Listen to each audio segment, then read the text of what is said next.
Hello, and welcome back to the Choosing None podcast. I'm Laura Catherine Etheridge, and I am glad to be back with each of you. Hope you're having a good day. I hope it's been a nice week for you, and hope you're ready to jump back into our ongoing adventure of learning how do I live the abundant life in my life every day, no matter what's going on, no matter what I'm facing, no matter how crazy it is, because we live in a real world with real problems and real challenges, and we have a very real God that came and sent his son Jesus to come to this earth to tell us that he came that we might have life and we might have life abundantly. And he did not put an asterisk and a clause and small print that said only sometimes. No, he came that we may have life and have it abundantly. And he wants that for us no matter what we face. And we continue to talk about that. And we also know in the Bible, other things we've talked about previous episodes, he wants us to be able to walk through things even as scary as the valley of the shadow of death and fear no evil. That's the kind of God that we have if we want to walk with him and learn to live with him and do life with him. He is that God. And therefore we can walk through every kind of circumstance, every day, every challenge, and have no fear. And that's something that I'm very passionate about, having walked out of a place of dealing with a lot of fear and a lot of anxiety and nightmares and challenges and just a very tormenting mental life, and learning, oh my goodness, there's a whole different way to do life. And it is available to us, and we can actually experience it in this world. It's for real. And I love that because it's something that I found to be true. And a lot of things we hear about, they are just too good to be true. This is not too good to be true. You have a God that wants you to live that way, who's made it possible. We have to take him up on his word. We have to come to him. We have to do life with him if we want to be able to live that way. And we have to learn how. And that's what this podcast is about. And we're going to jump back into that today together. And so as of late, we've really been talking about, what is fear and anxiety made out of? What is inside of it that makes us feel fear and makes us feel anxiety and panic attacks and terror and nightmares and stress? What is going on inside of that? And we talked about in the last couple of episodes, if you pull back the curtain and you really look inside of what's going on in those emotions, what we're going to find is that there are one or two things that are happening. Either things are bigger than we are, there is a need that is bigger than us, it is greater than us, and we cannot fill it. We talked about last episode, how do we handle situations when there are needs and we can't fill them, it's greater than us. And then we're also going to find that sometimes things are out of order and we can't control them. We want to put things back as they should be. We want to take control. We want to have power and the ability to make everything how we think it should be in relationships and life and work and circumstances. And so one of those things, a need that's bigger than me or something that's stronger than me that's out of order that I can't control, that's going on, and we're going to feel fear or anxiety. And sometimes both of those things are going on. It's bigger than us, and there's a need, and it's out of order, and we feel very powerless to take care of it. And when that's going on, what we will feel is fear and anxiety and stress. That's natural. And you know what? That's normal. God did not create us to live life alone. He did not create us to live in this world apart from him. He never designed it that way. And we're going to talk more about how did it all get to be this way in some coming episodes. But he created us to do life with him so that when there were needs, he could fill them. And when there was chaos, he could help bring it back into order. That's what he designed. And so when we're living life and we're running into those things, those are the moments we most need him, because that's the kind of God that he is. And we've talked about this verse, that he is the God that makes something out of nothing and he brings dead things back to life. He's the only God. He's the only being that is capable of doing that. And we've also been talking about that when the earth was without form, there was no structure. It was all chaos. And when it was void, there was nothing in it. It was completely empty. So that is the idea of nothingness. If something has no structure and form and it has nothing inside of it, it is nothing. There's nothing there when there was absolutely nothing there to work with. God created the heavens, all of what we have in the heavens, and he created the earth. And he is a God that can do that because he makes it out of himself. He can just bring it out of himself, and we have this world. And everything that we know, that is something that came out of who he is. He made those things. And so when we have that God that we get to walk with, that is how we live the abundant life. No matter what kind of thing we encounter, no matter what need, no matter what chaos, that is our God. And so we're going to jump back in today to another story, because real stories help us to take this into our life and experience that experience through others, to go, oh, okay, how they applied that. How do I then apply that in my life? And so we're going to pick back up with a story. And if you've been listening to the podcast regularly, you're going to go, oh, I know that story. And I'm intentionally pulling it up for us again, because we can learn a lot of things through reading these stories. And there's a lot to be gleaned. And like last time we looked at this story, we just looked at one piece of it. Today we're going to look at more of it that's in this story. So this story is Mark 4:35 through 41.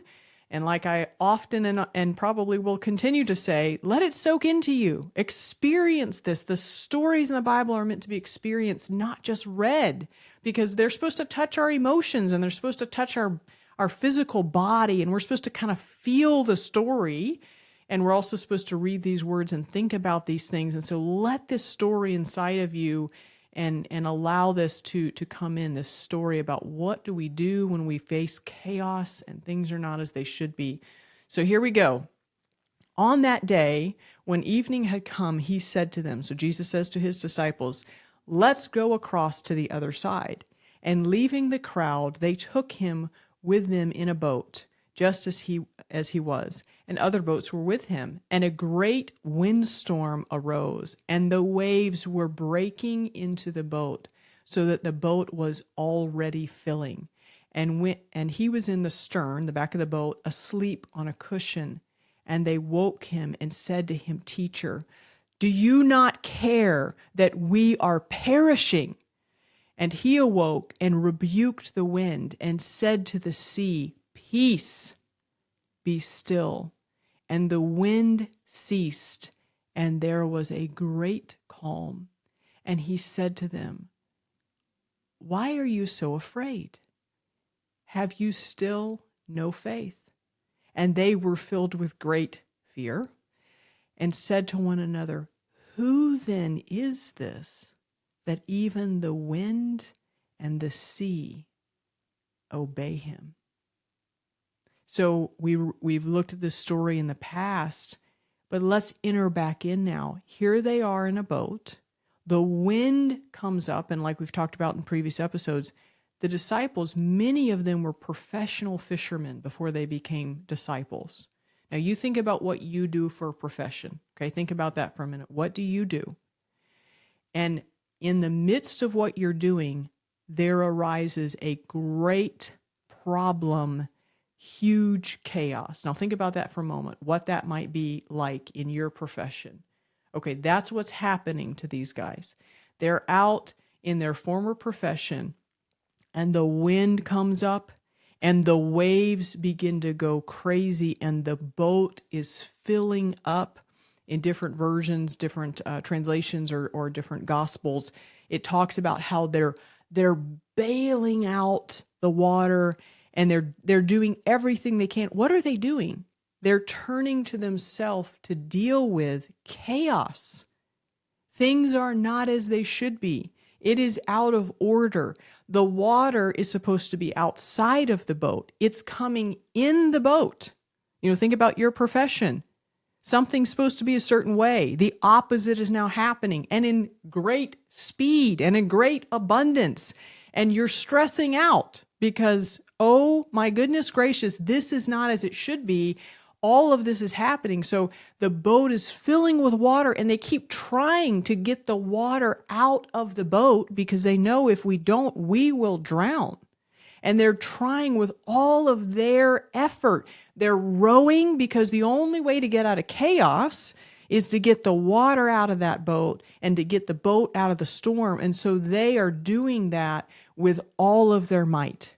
Let us get out of chaos, turning to ourselves and our ability and scooping and bailing and all of those things. Now, that is a logical thing to do. And we've talked about this lately on the podcast. When we don't know that we can live with God in this other way, we are going to turn to ourselves, and we're going to turn to our ability to deal with chaos, to deal with things that we face because we have to. We have to do something, or we will indeed and truly drown. And so we've learned, how do I turn to me, and how do I turn to what I have available to me to deal with this? And we're having to unlearn that way of doing life in order to learn, oh, there's a different way. There's a different way. And the different way doesn't mean I have no storms. It doesn't mean I face no challenges. It means the way I deal with the storms and the way I face the challenges can be completely different. And so out of desperation in this story, they eventually turn to Jesus, and they go to him and they say, and we've read this, don't you care that we're perishing? Jesus, don't you care? Because if you cared, you'd come do what we do. You'd freak out, and you'd be trying to bail the water out of the boat, and you'd be trying to row that boat out of the storm because things are out of order. They're not as they should be. The water's in the boat, and the wind is going crazy, and we've got to get out of this because chaos will kill us. Chaos will destroy us. And we know that. Chaos is going to kill me. Chaos is going to kill my business. Chaos might kill my marriage. Chaos might kill my career. Chaos might kill me in what I'm studying or my schooling or my things that I'm facing as a young person. There's all kinds of times when we realize chaos just might destroy me, and it can. And it can because it's greater than we are. But then they turn to Jesus, and Jesus, even though they come to him and they are pretty much telling him, you don't love us, you don't care, because you caring means you do what we do, the obvious thing, freak out and bail like your life depends on it. No, they turn to Jesus, and what does Jesus do? The God that makes something out of nothing and brings dead things back to life, the Son of God, who in the beginning was there with the Father, and he was a part of creating the heavens and the earth when it was formless, it was chaos, there was no structure, and it was void, it was empty. Jesus was there. Jesus created.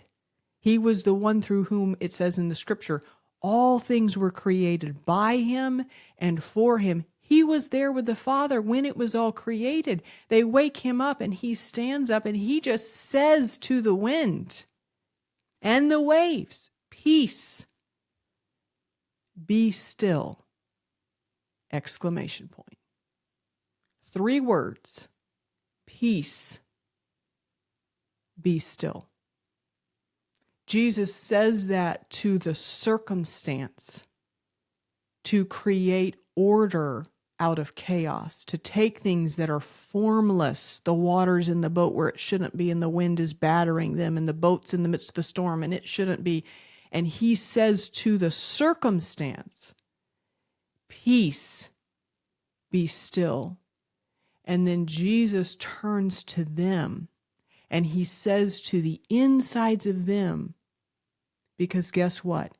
Their insides, their thinking, their beliefs were also in chaos. And Jesus says now to the people, why are you so afraid?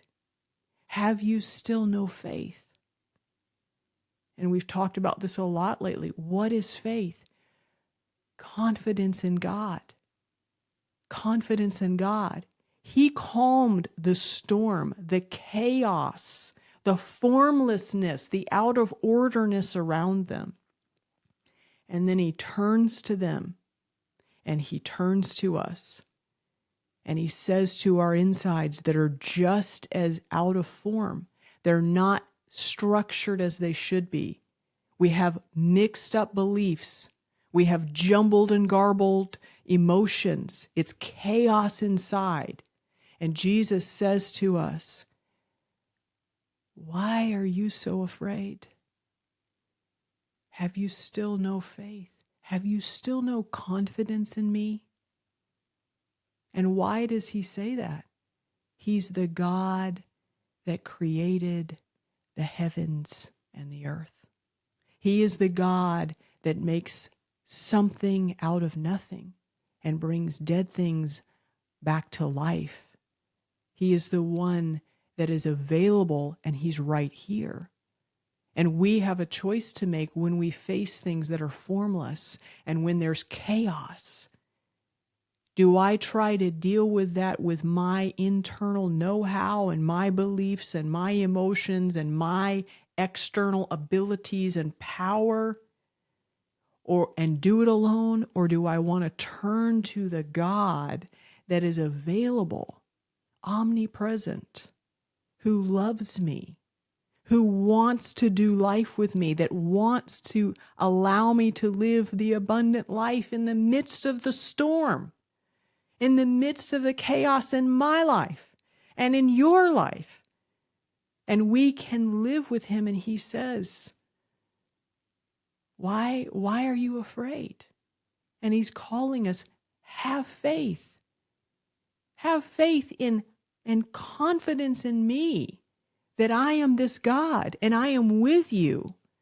And when we learn that, and we learn that he is with us and he is available and he longs to walk with us, he longs to go through the storms with us, he longs to face the things that are going on in your life right now and in my life right now, chaos.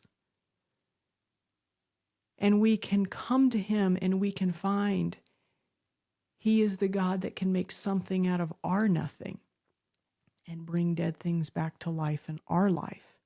He is the God that can look into our formlessness, our chaos and our voids, our needs.